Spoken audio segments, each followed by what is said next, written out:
numéro 9. Le samedi 20 avril 2024, l'US Sarre-Union accueillait Reims-Sainte-Anne. Les deux équipes, toutes les deux en lutte pour le maintien, étaient à ce stade au coude à coude au classement et se devaient de remporter ce match afin de ne pas compromettre leur fin de saison. Après une première mi-temps décevante, au cours de laquelle les visiteurs ont rapidement ouvert le score, les hommes d'Arnaubet ont bien réagi et ce, dès la reprise. Au final, ils ont fait un pas significatif vers le maintien en remportant cette rencontre sur le score de 3-1. Voici les moments forts de ce match qui était arbitré par Valentin Keane.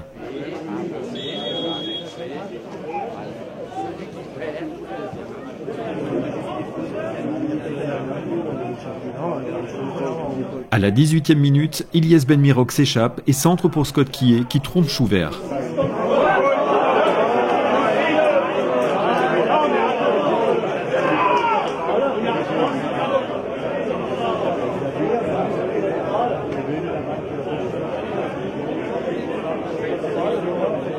Ouverture du score pour l'équipe de Reims-Sainte-Anne par son numéro 9, Scott Kelly.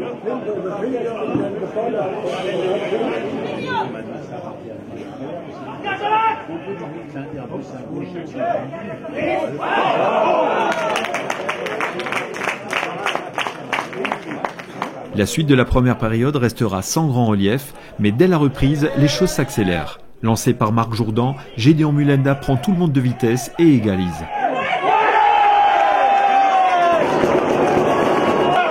But pour l'US Sarre-Union. Par son numéro 7, Gédéon Mulenda.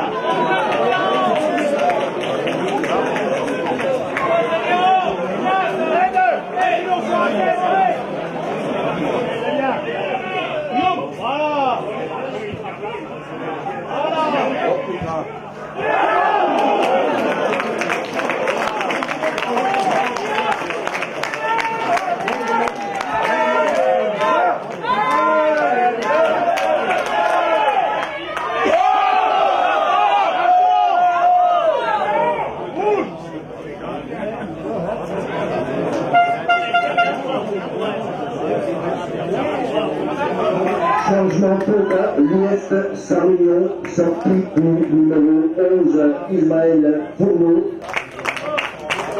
remplacé par le numéro 15, Robert Arustanoff.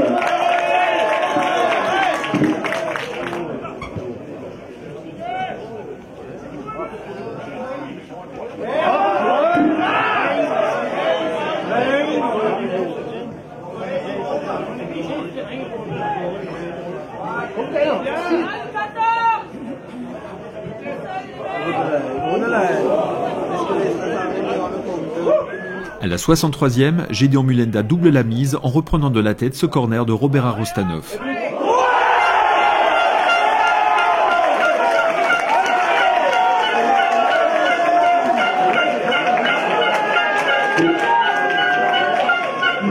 Deuxième but pour l'US Sarre-Union, la doublée du numéro 7, Gédéon Mulenda.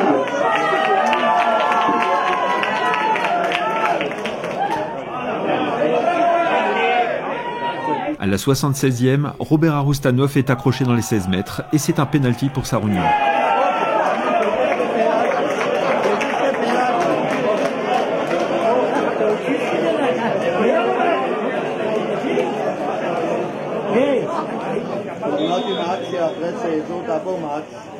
Le pénalty est transformé par Gédéon Mulenda qui réalise le triplé. C'est le troisième but pour l'US Sarre-Union, pour un triplé de ce numéro 7, Gédéon Mulenda.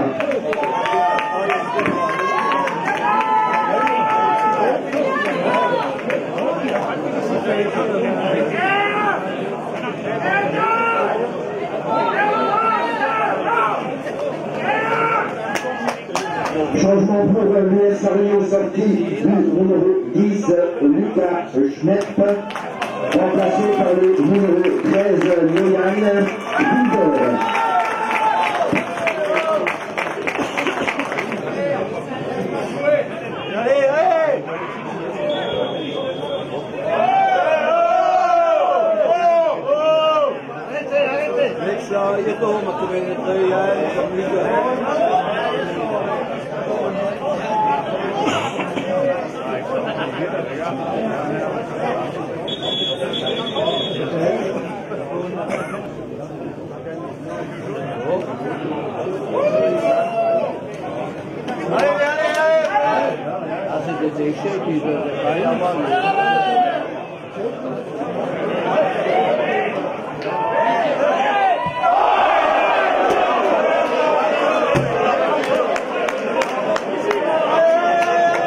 Changement pour l'US Arugno, sortie du numéro 7 et buteur Gédéon Miranda.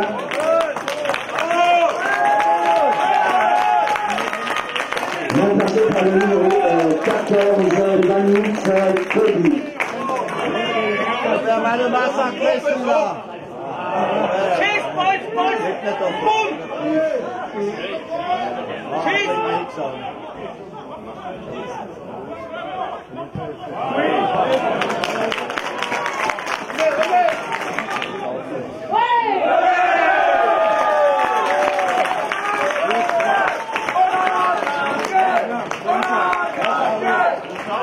C'est ainsi que s'achève cette rencontre par une nouvelle victoire de l'US Sarre-Union par 3-1. En s'imposant, Sarre-Union s'éloigne de la zone de relégation. Une bonne chose de faite pour l'USU qui est désormais dans de meilleures conditions pour le sprint final.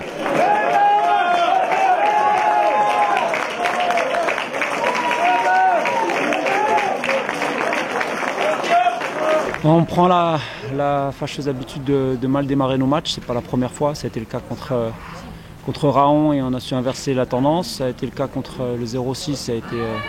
C'était plus compliqué. Puis là, de nouveau, on se facilite pas la tâche. La première mi-temps et on prend le but sur leur première occasion. Et après, bien entendu, il faut, je crois que Sarre-Union et les supporters de Sarre-Union s'y habituent. On est une équipe à réaction. Alors heureusement, on réagit. En deuxième mi-temps, c'était beaucoup mieux. On a su emballer le match. Les joueurs sont allés chercher ce qu'ils avaient au plus profond d'eux pour aller chercher cette victoire qui, je pense, sur l'ensemble du match est amplement méritée. On prend 3 points, ça fait du bien. Je pense que ça ne suffira pas pour se maintenir, mais on fait quand même un bon pas. Mais l'objectif, il était clair. C'était de prendre les 3 points. Il y avait plusieurs raisons à cela. La première, c'est qu'on voulait se racheter de notre non-match contre le 0-6 il y a 15 jours. On avait aussi un petit sursaut d'orgueil par rapport au 4-1 qu'on avait pris au match aller chez eux. Et puis celle-là, je la dédie quand même au président, il saura pourquoi. Moi, je garde les joueurs sous pression, je veux pas tout gavauder sur tout ce qu'on a fait. Pour moi, mathématiquement, c'est pas fait. Donc on continue, on reçoit Taon. L'idée, c'est d'enchaîner contre Taon. Si on pouvait donner raison à la maxime jamais 203, je prends la victoire contre Taon là. Dans une semaine, mais il faut pas se relâcher. Et puis j'aimerais bien que pour une fois on soit plus une équipe en action plutôt qu'en réaction. Voilà. On va dire que bien sûr c'est la déception qui va prédominer. Après, sur la deuxième mi-temps, c'était difficile de prétendre à autre chose qu'à une défaite, puisque c'est vrai que là les attitudes ont été quand même un petit peu inquiétantes. Et c'est surtout l'entame de la seconde mi-temps avec le but qu'on encaisse au bout de 20 secondes qui fait, je crois que ça inverse complètement le rapport de force d'un point de vue psychologique, parce qu'en première mi-temps on avait été plutôt très bon sur les 15-20 premières minutes. Ensuite on avait été plutôt bien en place et avec quelques situations même pas très bien utilisées, mais on sentait qu'on avait à peu près la main mise sur le match, on arrivait à faire à peu près ce qu'on voulait faire. Et puis après, comme je viens de vous le dire, la seconde mi-temps elle a été catastrophique, il y a eu pas mal d'erreurs défensives. Un premier but, on verra à la vidéo ce qui s'est passé. Le deuxième, un ballon contré, et puis le troisième, penalty. Voilà, bon bref, alors c'est pas inquiétant, on a toujours notre destin entre les pieds avec 3 matchs à venir et normalement il y a encore assez d'équipes derrière. Mais c'est vrai que là, on est sur une mauvaise passe, c'est pas le bon moment, avec 4 matchs sans victoire. Donc on va essayer de travailler les têtes et puis travailler les attitudes la semaine pour jouer et gagner Belfort. Prochain match à domicile pour l'USU le samedi 27 avril à 18h face à l'Entente sportive taonnaise.